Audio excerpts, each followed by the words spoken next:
My mom just played the final round of Norway Chess here in Norway. And this was a game against Vaishali R, one of India's best female chess players.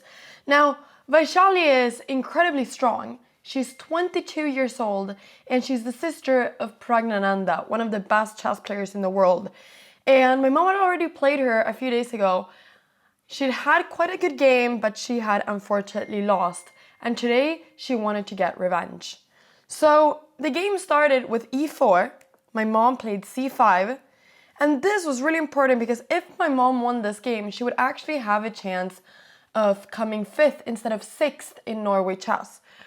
If you don't know what Norway Chess is, well, this is like the last recap of Norway Chess, but it's a huge chess tournament with $160,000 on the line.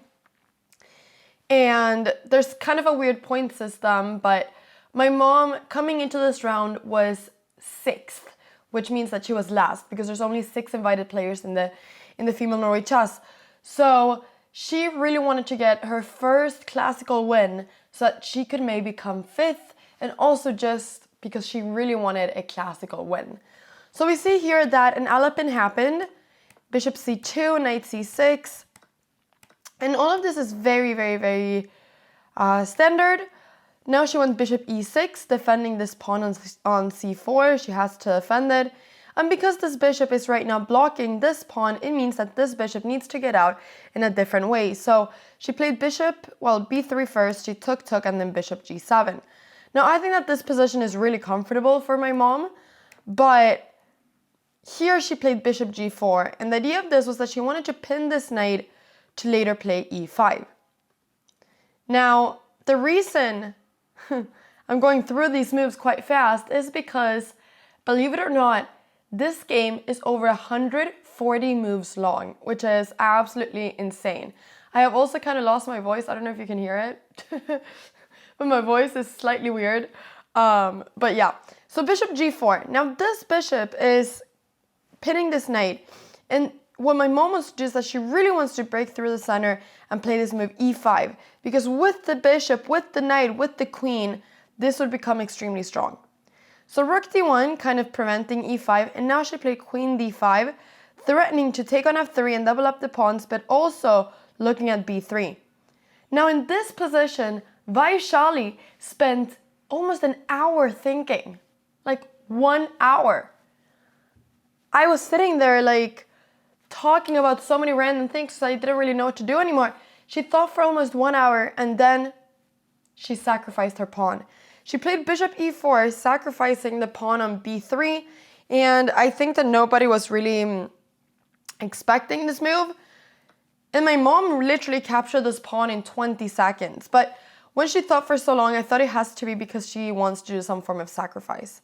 Another thing that I truly believe is that I knew that Vaishali was thinking this long because she wanted to give up the pawn. I knew it. She made a move. She made a move after 45 minutes. Insane, absolutely insane. My mom instantly replies queen takes b3. And now after this, pretty quickly, she played rook d3. And now my mom had the opportunity of playing the move e5. This move would have been amazing and would have given her an advantage here.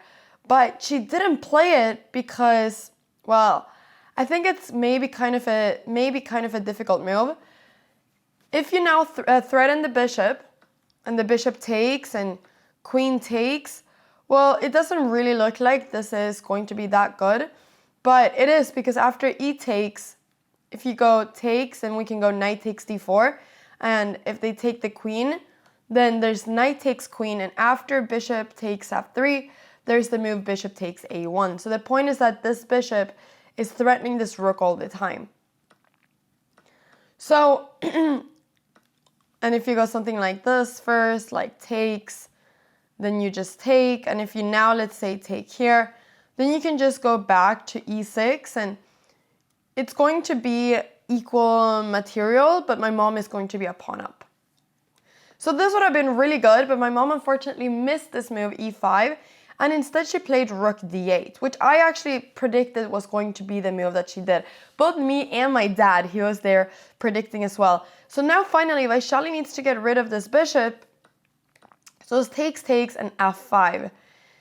And the idea of this is that she wants to play e5, but she just didn't want to play e5 yet because then there's d5. So she played f5, takes, queen d5, and now this became quite an equal position. However, it was a very comfortable equal because these pawns are quite weak, and also Vaishali was starting to get really low on time. She only had 11 minutes, and in this tournament there's not really any increment, so the only thing you get is after move 40 you get 10 seconds per move, but that is extremely little. So she played g4, and now my mom did this amazing move, g5, pushing the pawn, threatening the bishop, and after the bishop moves, bringing up the knight, threatening now to take here and then take this pawn. This was so beautiful. She was playing this so well, and then Vaishali made a mistake. She played rook a6, and now after takes, my mom just ended up being 2 pawns up. So this was just an amazing position that she had, and she kept playing all the best moves all the time, and she was just now a pawn up, a fully pawn up, but this pawn on f5 was extremely weak. So she was playing all the best moves, and she started playing for a checkmate, and also against Vaishali's time. I mean, Vaishali had 23 seconds, my mom had 3 minutes, but she started playing for a checkmate. I think for her, she needed to play h5, h4, h3, h2, h1. This would have won the game instantly, but she really wanted to checkmate Vaishali, so she didn't do that.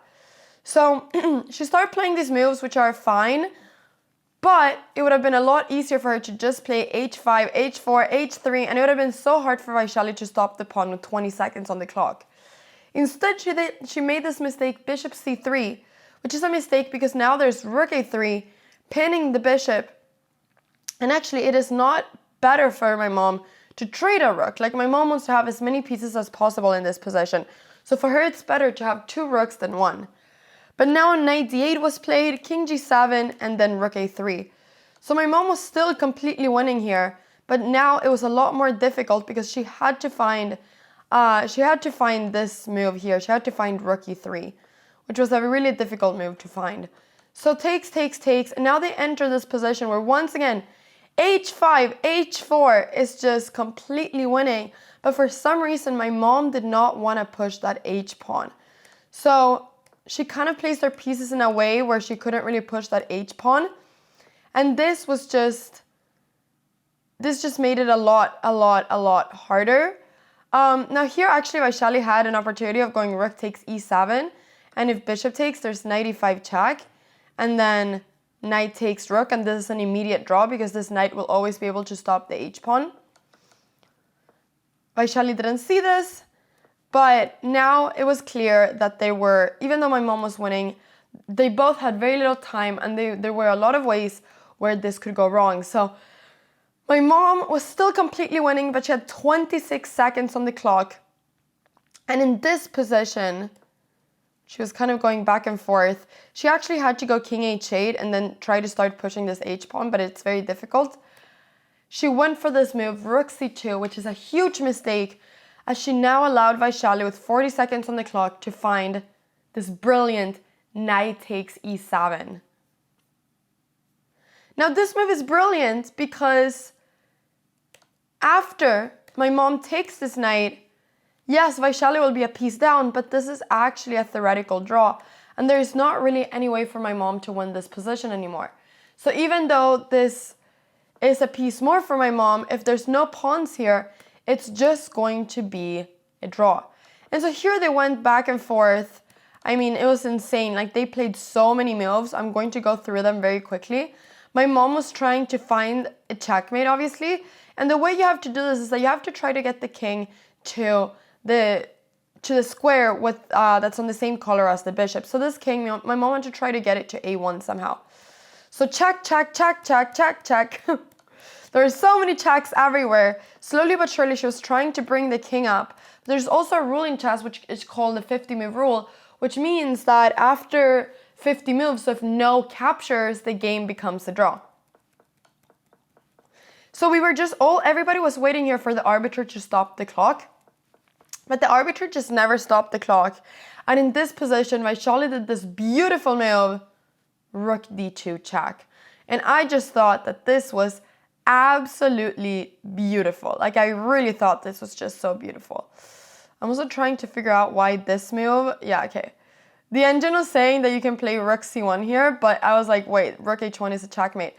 This position actually, I think that the only move that doesn't lose on the spot is rook d2. And I wonder if my mom didn't see it, or maybe she did. But rook d2 is a really beautiful move because if you take, it's a stalemate. The game finishes. The king cannot move anywhere and it's a stalemate. If you go something like rook e2, there's rook h1 check. And after rook e1, you just take it. So here she really had to find rook d2, but obviously she did because she's very strong. Here the king moved up, and then here I started screaming, you know, isn't my mom winning a rook? But here it's the same thing, king d3. And if you capture this rook, it's a stalemate again. And I find this stalemate even more beautiful because the king is in the middle of the board, but it's still a stalemate. And I just thought that was so beautiful. So this didn't happen. My mom went check here once again. If she goes check, the king goes back. It's not winning a rook. So here they played some more moves. And then in this position, the arbiter came in and said that it was a draw due to 50 moves repetition, even though it was like 75 moves repetition. It was a lot of repetition. So unfortunately, my mom ended up drawing the classical game, which was obviously not what she wanted. But now it was time for her to play Armageddon, and she only needed to draw with the black pieces to at least win the match. But yeah, it was really sad that she didn't win this game. This could have been her first classical win for sure. She was completely winning, but then missed this tactic at the end with the time control. And then she said after the game that she had just completely lost control of the game. She started wanting to checkmate Vaishali and forgot to win the game. And that is, I guess, what happens sometimes, but it's still very sad. But then she played the Armageddon versus Vaishali. And here, my mom only needed to draw to win. And if you don't really know what Armageddon is, basically Vaishali has 10 minutes on the clock. My mom has 7, but if my mom draws, she wins. Vaishali is in a must-win position, which is why she has a little bit more time. So this actually became a London, believe it or not, when white needs to win. And the game became quite interesting immediately because Vaishali just did a brilliant move like instantly. But here the idea is that if you take, this is actually very nice, c takes d5, this is theory I think. After queen takes bishop c4, sure you're a piece up as black, but this knight sucks, all of black's pieces suck, it's just not a comfortable position. So my mom played e6, which is very nice. Takes, takes, takes, and now I thought this was getting really scary with this rook pointing towards the h file. So there were a few trades. Now knight e7 because the threat is to go bishop takes g6 check and you cannot take back because then the rook is hanging. So knight e7, king f7, this is good, but look at what an aggressive position we have over here. My mom played now bishop f5 and the king just ran to h1 because the idea was clear. This king was going to try to be safe and then she was going to try to just start pushing all the pawns on the queen side. So rook c8, trades, bishop g7, and now my mom was actually doing really fine. But after g4, my mom had to play something like rook e8 or g5 to prevent g5, and she did not. And in this position, after takes, and g5, my mom was in some trouble. But she found the best move, h5. This move is really good because otherwise it's going to be really hard to ever push this pawn. And you really want to push this pawn because otherwise the rook is going to be stuck on h8, defending this h7 pawn forever. So takes and takes, knight check, you have to trade, and then my mom went rook e8, which is really good, and here we see how important it is that the pawn is here and not here. So Vaishali took this a7 pawn, but now I started seeing some hope of us playing against this king. So queen d3, but now my mom played king g8, and now things were starting to get really scary. My mom had to go something like rook e4 over here, and then try to trade, but she played king g8, and now this pawn was incredibly weak.